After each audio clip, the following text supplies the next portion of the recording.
Well, hi there. I've got a story for you guys. So this is going to be a little bit of a different vlog, but we'll see how it goes. So last Monday, I was leaving for work early, and the house was still pretty quiet as I was slipping out the door. I was about to put my shoes on when I heard a huge ruckus happening in the chicken coop. I look and I see something very non-poultry-like in the duck pen.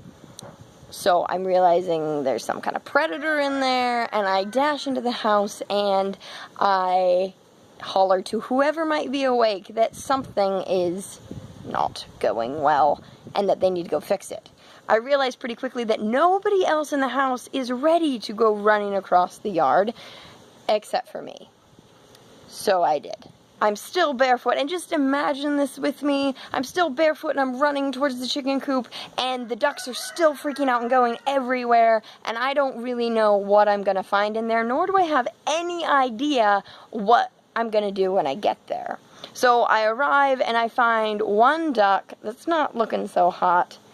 I find a cluster of ducks in the corner of the pen, and nudged between all of them is a mink, and in the mink's mouth is the neck of a live duck.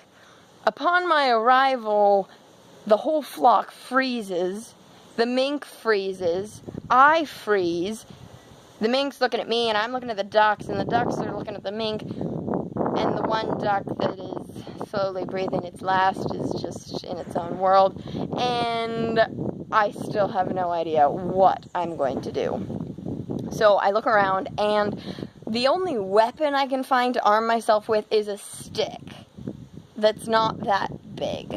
And I'm still barefoot, and then all of a sudden all the information that I might maybe know is coming back to mind about diseases borne by small animals, and thinking that I probably don't want to get bit by this thing.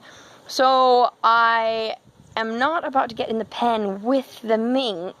So I take the stick and I start banging the side of the pen, making all sorts of noises. The ducks start freaking out, but the mink just stands there with the duck still in its mouth, and I'm waiting for my reinforcements from the house to come, but nobody's coming, and so I just keep wailing on the wire that's separating me from the mink, and finally, the mink drops the duck, and it runs around the pen a little bit more, and the ducks freak out a little bit more, and I just keep banging on the wall as if that's really gonna do anything.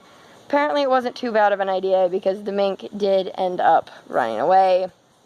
It scampered off, and we were able to see where it was getting in. The ducks were fine, except for the one. Rest in peace. But the one who it had by the neck, she's still okay. Since then, proper precautions have been taken and proper steps have been made to assure that this mink does not have a chance to do this again, and the ducks are in a much calmer state of mind. But as I went to work after this whole episode, and it didn't take very much time, it just kind of happened, I thought, whose Monday morning starts like that? What a great way to start the week. I just saved my mom's duck flock. Except for one. But, then I was thinking what crazy things we do, all in the name of our pets.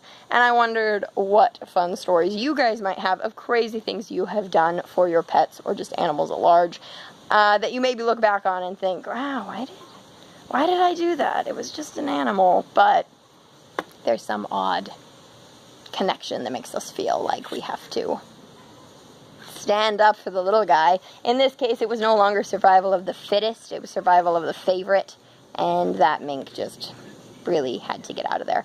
Otherwise, it was going to meet me and my stick, which I really didn't want to happen. So, there's a Tuesday story for you guys, and share your funny animal stories with me. I'd love to hear them.